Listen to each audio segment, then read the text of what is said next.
Cette semaine, il y a eu pas mal de choses, la rencontre avec les aînés, il y a eu la rencontre avec l'école du dimanche, il y a eu aussi la fête avec le groupe de jeunes et ça me fait penser aussi, quand on enseigne la parole de Dieu aux enfants, à cette histoire, un petit garçon qui est allé au magasin avec sa maman et la maman, avant d'entrer dans le magasin, lui a dit « Écoute-moi bien, tu n'auras pas de cookies aux pépites de chocolat. Tu auras beau demander, tu n'en auras pas. » Et finalement, il passe dans les rayons, le petit garçon dans le chariot et tout, et ils arrivent vers le rayon des cookies aux pépites de chocolat, et là, l'enfant, il demande voilà, s'il peut en avoir. La maman, elle lui dit « Tu te souviens, je t'ai dit, tu n'en aurais pas. » Alors, ils ont continué à parcourir toutes les allées en cherchant certaines marchandises, remplissant le caddie, etc., etc. Mais pas de cookies aux pépites de chocolat. Et l'enfant avait beau insister. Et ça ne s'est pas passé. Et finalement, le garçon a senti que c'était vraiment la dernière des dernières possibilités qu'il avait de recevoir ces cookies. Et il s'est levé dans le chariot et il a crié aussi fort qu'il pouvait en disant « Dans le nom de Jésus, puis-je avoir des cookies aux pépites de chocolat ?» Et tous ceux qui attendaient là en colonne ont trouvé ça tellement mignon que finalement ils sont ressortis avec 23 boîtes de cookies aux pépites de chocolat. Attention à ce qu'on enseigne aux enfants.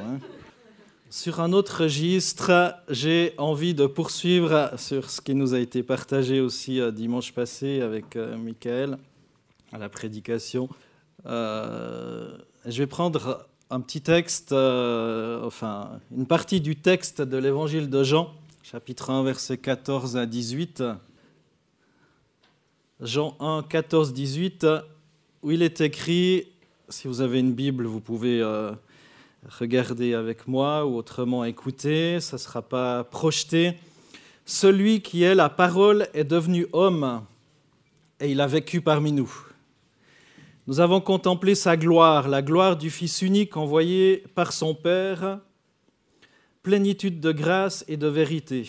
Jean, son témoin, a proclamé publiquement « Voici celui dont je vous ai parlé lorsque j'ai dit « Celui qui vient après moi m'a précédé, car il existait déjà avant moi. » Nous avons tous été comblés de ses richesses. Il a déversé sur nous une grâce après l'autre.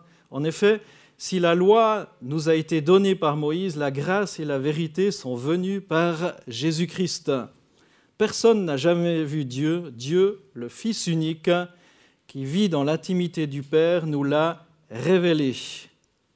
Commençons par le verset 14 de ce texte de l'évangile de Jean, chapitre 1er, pour trouver un petit peu l'idée principale de ce que je vais vous raconter ce matin. Celui qui est la parole est devenu homme et il a vécu parmi nous.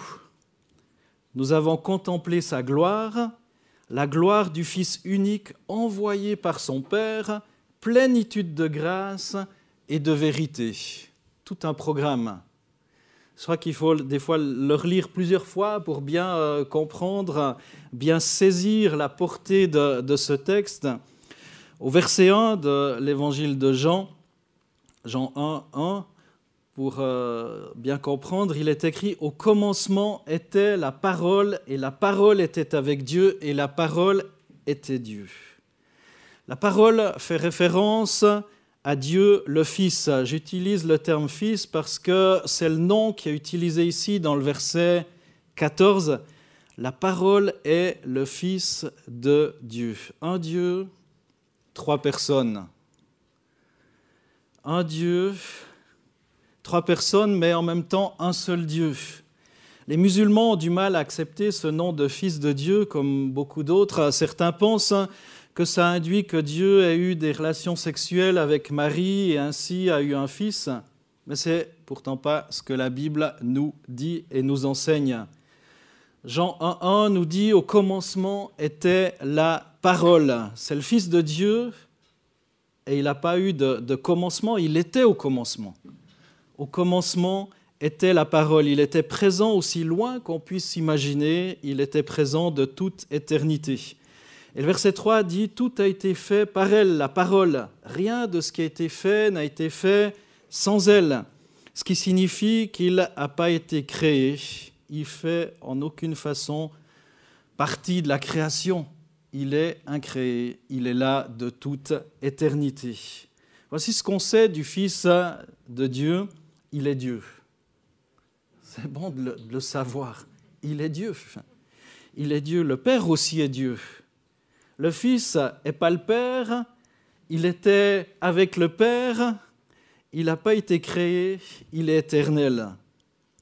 Dieu est un Dieu en trois personnes. Le Père, le Fils et le Saint-Esprit. Mais pour le moment, on va garder ça dans notre cœur. Le Fils et le Père sont un seul Dieu, mais ils sont en même temps deux personnes différentes.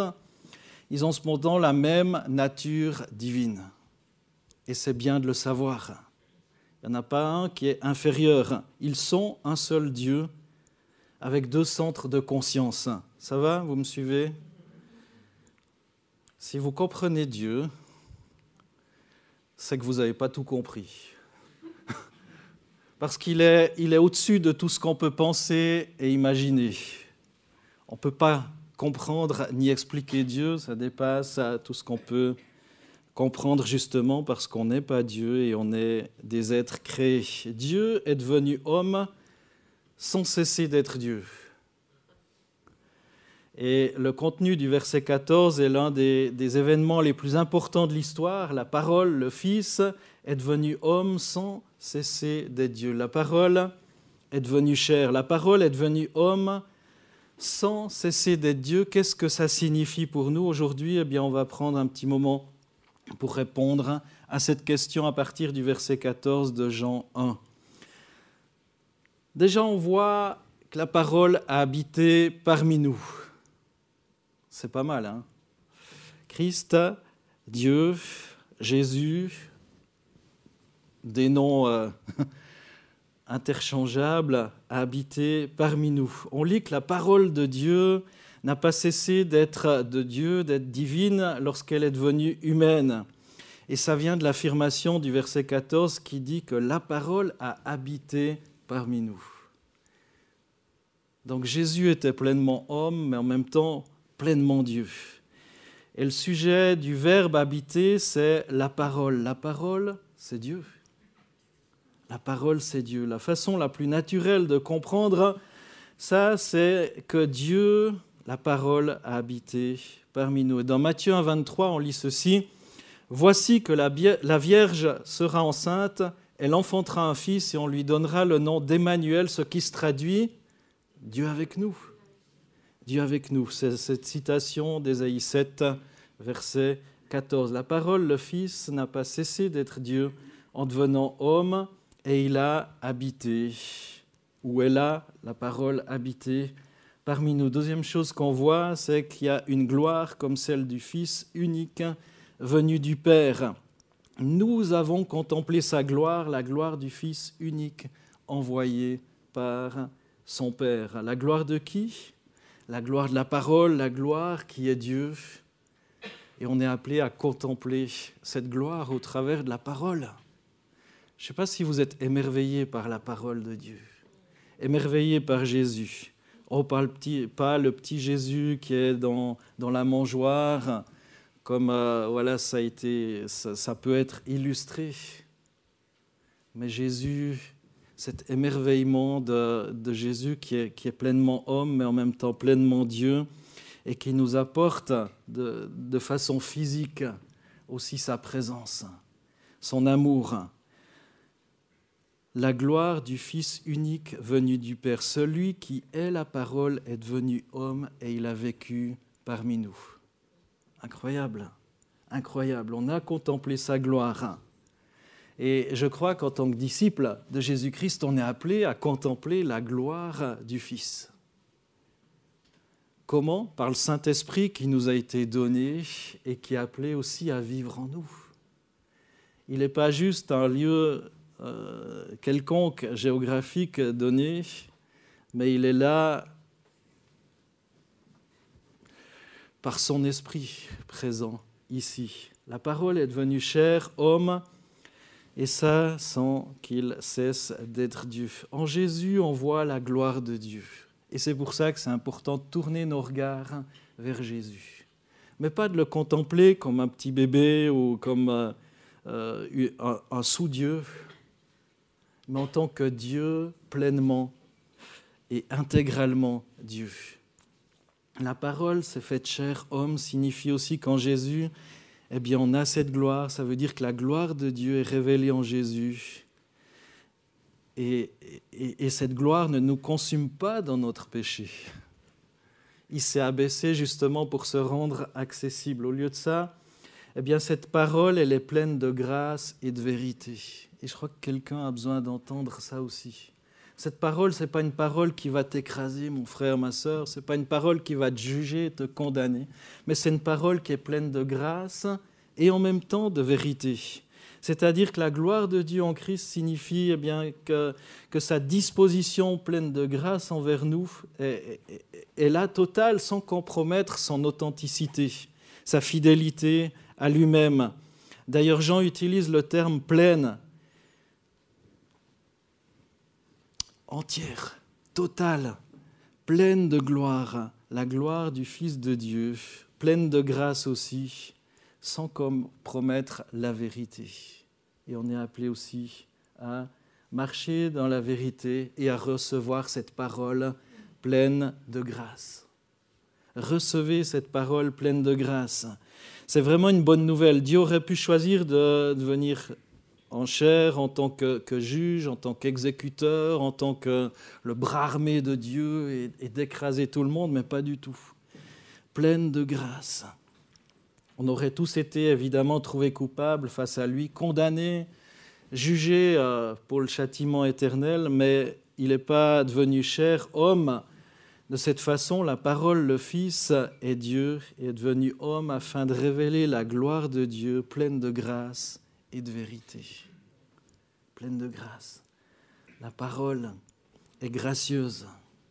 Est-ce que vous êtes en contact avec cette parole gracieuse ? Cette parole qui relève, cette parole qui encourage. Si tu n'es pas familiarisé avec cette parole pleine de grâce, familiarise-toi avec cette parole pleine de grâce, de vérité. Trouve la consolation, la vérité, le chemin dans cette parole. La parole s'est faite homme afin que cette grâce envers nous soit en accord avec la vérité de Dieu. Ce n'est pas une grâce hypothétique, aléatoire, sentimentale, mais c'est une grâce coûteuse qui élève Dieu, qui est juste. Et il était le seul capable de payer face à ces exigences qui sont énormes. Énormes. Ces exigences sont énormes et il le savait bien. Et en même temps, il met des exigences énormes, mais il donne la solution de par lui-même. Et cette solution va conduire directement à la mort, Jésus, sur la croix. En fait, c'est pour cette raison qu'il est devenu chair, qu'il est devenu humain, afin de pouvoir mourir en tant que Dieu, homme, à notre place. Vous pouvez vérifier ça dans Hébreux 2, versets 14 et 15. La parole est devenue humaine afin que la mort de Jésus soit rendue possible. Et la croix est l'endroit où la plénitude de la grâce est la plus resplendissante. Cette grâce, elle a été démontrée de façon véritable. Il y a cette grâce, cette gloire qui est là, pleine de grâce, mais aussi pleine de vérité. Et ça s'est produit à travers la mort du Fils, comme je viens de le dire. La vérité, Dieu à la fois gracieux envers nous, fidèle à lui-même, mais en même temps, il est obligé de rester fidèle à lui-même, pleine de vérité. Et lorsque Christ est mort, Dieu est resté fidèle à lui-même parce que le péché a été puni. Le péché a été puni, mes frères et sœurs. Et lorsque Christ est mort, Dieu a exercé sa grâce envers nous parce que Christ a porté le châtiment à notre place. Ça servira à rien, ou ça sert à plus rien si tu l'as trop longtemps fait de te flageller pour toutes les fautes commises. Ça sert à rien. C'est inutile. Ce qu'on est appelé à recevoir, c'est cette parole pleine de grâce et de vérité. La parole s'est faite chair signifie pour nous que la gloire de Dieu a été révélée dans l'histoire comme jamais auparavant, c'est-à-dire dans la plénitude de la grâce, la plénitude de la vérité qui resplendit à travers la mort de Jésus pour les pécheurs que nous sommes. Attention de ne pas penser que la gloire mentionnée dans le verset 14 soit une simple lumière ou une beauté extérieure, quelque chose de flashy. Waouh, ça en jette, pas du tout. Dans Ésaïe 53, verset 2, il est dit « Il n'avait ni apparence, ni éclat pour que nous le regardions, et son aspect n'avait rien pour nous attirer. » Pensez pas non plus que cette gloire dont parle le verset 14 est une simple présentation de miracles. Là encore, on pourrait dire, s'il y avait tous ces miracles, etc., alors on souhaite et on prie pour que Dieu agisse, pour que Dieu manifeste sa gloire, sa grandeur et qu'il guérisse, qu'il opère des signes, des prodiges et des miracles. Bien évidemment, il en est capable, il est Dieu. Mais certaines personnes ont vu des miracles, elles savent que ces miracles se sont produits et pourtant elles n'ont rien vu de magnifique ni de glorieux. Elles n'ont rien vu. Au contraire, elles ont voulu tuer Jésus. Si vous prenez dans l'évangile de Jean au chapitre 11, versets 45 à 48, il est écrit ceci, Jean 11, 45-48, « Plusieurs des Juifs venus chez Marie, qui avaient vu ce qu'il avait fait, crurent en lui. » Ça, c'est chouette. Verset 46, « Mais quelques-uns d'entre eux allèrent trouver les pharisiens et leur dire ce qu'avait fait Jésus. » Alors les principaux sacrificateurs et les pharisiens assemblèrent le Sanhédrin et dirent « Qu'allons-nous faire ? Car cet homme fait beaucoup de miracles. Si nous le laissons faire, tous croiront en lui. » Ah ben, si possible, j'espère. « Et les Romains viendront nous enlever notre lieu saint et notre nation. »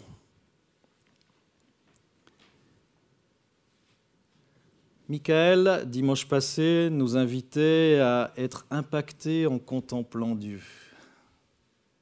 Impactés, contemplant Jésus. Nous, parfois, on est plus attachés aux signes qu'à Jésus, à ce qu'il nous donne ou à ce qu'il ne nous donne pas, aux bénédictions apparentes ou pas. Au fait que j'ai un bon travail, quand je prie, tout va bien, que je suis en pleine santé, que ma famille va bien, etc., etc. On est plus attaché à ce que Dieu donne qu'à ce qu'il est, qu'au donateur. Et on le voit bien, là, ces Juifs, certains ont cru, d'autres totalement aveuglés. Ils sont allés vers les pharisiens, et les pharisiens, sacrificateurs, etc., le Sanhédrin ont dit on ne va surtout pas le laisser faire, sans ça ils vont croire en lui. Ils n'ont pas vu en lui le Messie. Non, la gloire révélée du Fils de Dieu, la gloire de la parole, la gloire de Jésus lors de sa première venue est principalement une gloire spirituelle, une beauté spirituelle. Il n'avait ni éclat, ni apparence, ni beauté. Ce n'est pas une chose qu'on peut voir avec ses yeux physiques, mais bien avec les yeux du cœur. Avec l'esprit qui nous anime. Ce n'est pas une chose que l'on peut percevoir comme ça. On regarde à la façon dont il parle, dont il agit, dont il aime, dont il est mort aussi. Et par grâce, on voit une gloire divine, une beauté qui l'authentifie. Est-ce qu'on peut voir sa gloire dans tout ce qu'il a fait, dans tout ce qu'il a accompli ? Non seulement avec quelle humilité il est venu sur cette terre, et on peut se souvenir, bien évidemment, la façon dont il est venu, la façon dont il est arrivé, mais c'est incomplet.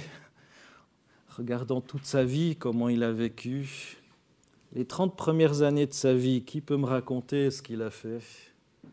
On n'en sait pas grand-chose. Je pense qu'il avait pas mal d'échine aux doigts. En étant fils de charpentier, je ne pense pas qu'il se la coulait douce en regardant papa bosser pendant 30 ans comme ça, non. Je pense qu'il a dû se taper les doigts avec un marteau ou des rabots ou d'autres choses. Mais on ne sait pas grand-chose, somme toute, de lui. La gloire de Christ comporte un mélange unique de grâce et de vérité.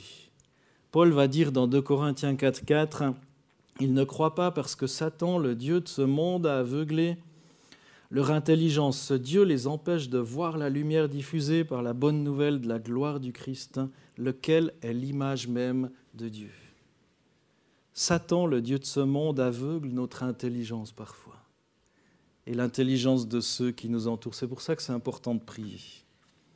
On peut haranguer les gens à coups de versets bibliques, mais ça ne va pas les changer. Ce qui change un cœur, c'est Dieu lui-même, c'est son esprit, c'est son amour, c'est sa grâce. Ce Dieu les empêche de voir la lumière diffusée par la bonne nouvelle de la gloire du Christ. Le Dieu de ce monde, c'est Satan.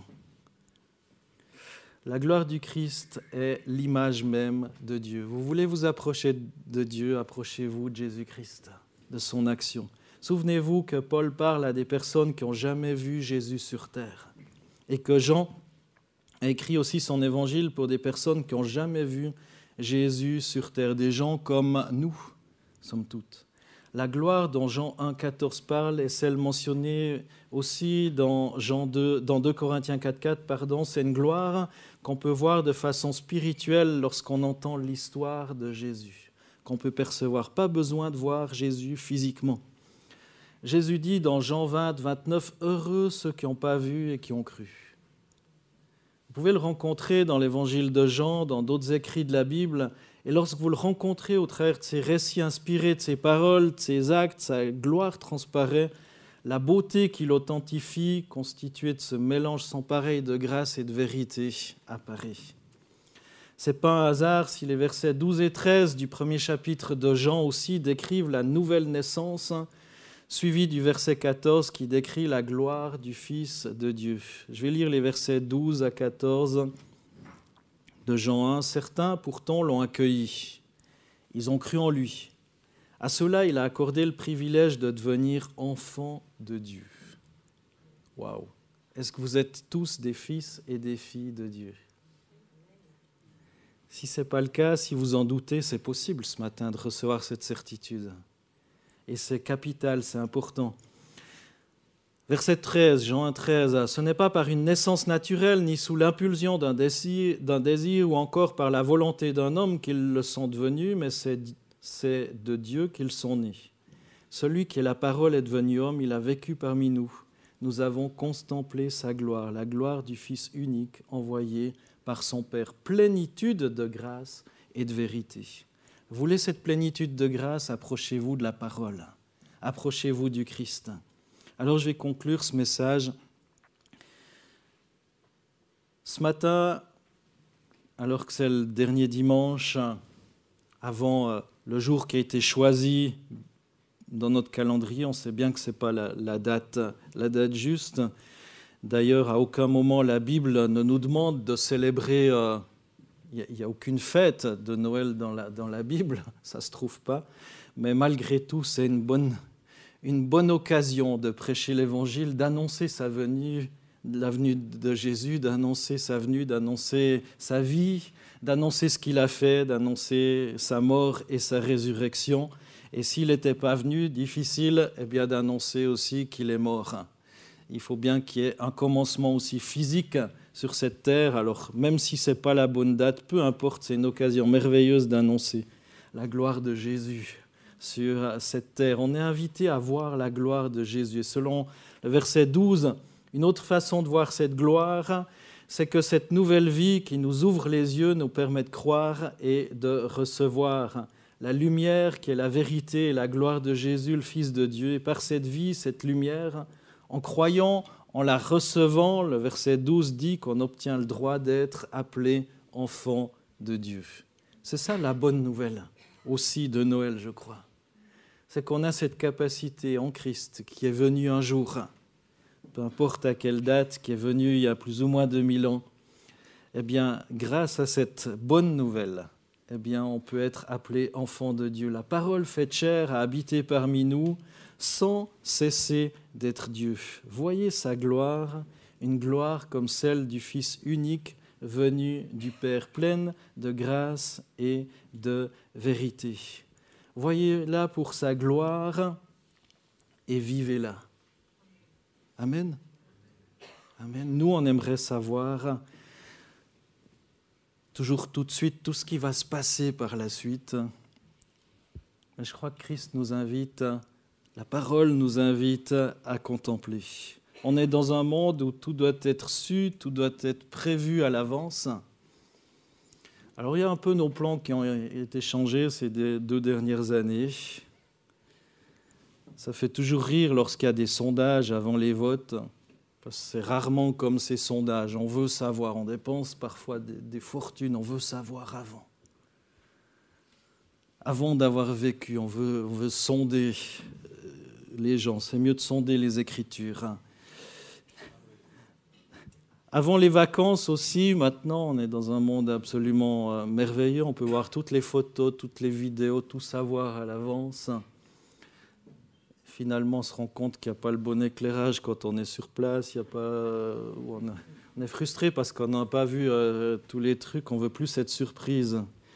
Avant le mariage, maintenant, certains, il faut tester, et puis tester longtemps, voilà, avant de se marier. Et on veut plus cette surprise aussi de découvrir ce que Dieu a fait. Avant aussi d'avoir pour un bébé, on veut savoir tout de suite, un garçon, une fille, etc. On veut tout prévoir, tout savoir à l'avance. Le paradis aussi, il n'y a pas grand-chose qui est dit. Franchement, c'est par rapport à ce que la parole de Dieu dit ou explique,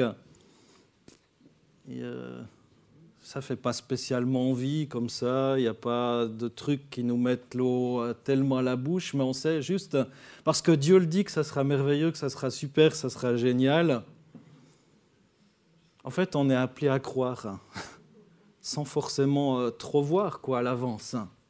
Donc là encore, les spéculations à l'avance, elles ne servent à pas grand-chose. Sur la fin des temps aussi, qu'est-ce que les gens peuvent se crêper le chignon, là aussi, pour autant qu'ils en aient, moi j'en ai pas, mais...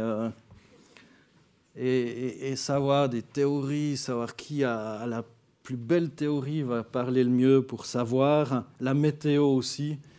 Ça me fait penser, c'est l'année des Kids Games, là, 2022, et ça a commencé en 2004, cette histoire-là, et à chaque fois, tu es au mois de mai, puis on va te dire « Oh, il n'y a pas de chance, ils annoncent vraiment pas beau pour le mois d'août. » Et puis je dis « Attends, c'est Dieu qui fait la météo, et souvent on voit en Valais que 3-4 jours avant, c'est difficile à prévoir. »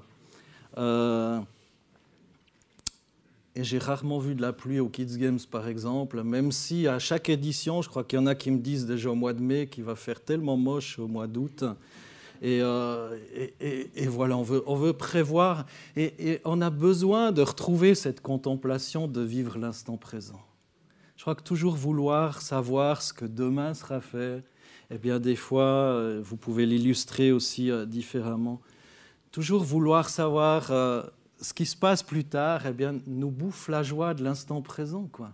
Excusez-moi du terme. Alors, on est invité à tourner nos regards vers Jésus ce matin et à contempler cette gloire de Jésus qui est là. Et il s'est fait homme, oui, c'est vrai. Il a vécu parmi nous, oui, c'est vrai. Et on est appelé à contempler sa gloire maintenant, cette gloire. Et puis demain, Dieu va aussi le prévoir. Ça ne veut pas dire qu'on ne doit rien prévoir pour demain. Je ne suis pas en train de dire, voilà, celui qui veut construire une tour, il doit en calculer de la dépense, etc., faire des plans, bien évidemment. Mais trop, dans un sens, c'est jamais trop bon. Et des fois, nous prend tellement d'énergie qu'on n'a plus le temps pour contempler la gloire de Jésus maintenant. Seigneur, merci pour ta parole, cette parole faite chair. Seigneur, tu es devenu homme. C'est ce qu'on se souvient aujourd'hui aussi, où c'est vrai, on a chanté aussi ces chants de Noël, ces chants qui annoncent ta venue, que tu es venu un jour. Seigneur, merci parce que tu as choisi de venir. Sans ça, on n'en serait pas où on est. Et tu as choisi de vivre parmi nous. Et Seigneur, on peut dire, comme les apôtres, les disciples, eh bien, on a contemplé ta gloire. Cette gloire du Fils unique envoyé par son Père. Aide-nous à avoir les yeux bien ouverts afin de contempler ta gloire. Ta gloire qui est cette plénitude de grâce et de vérité. Merci pour la grâce aujourd'hui. Merci pour la vérité. Merci pour ton amour. Merci pour ta parole. Merci Seigneur de bercer mes frères et sœurs par ta présence, Seigneur, par ton amour, par ta grâce, et de les inonder, Seigneur, de ton esprit. Et Seigneur, de leur donner aussi de pouvoir vivre dans l'instant présent, Jésus. Gloire à ton nom. Amen.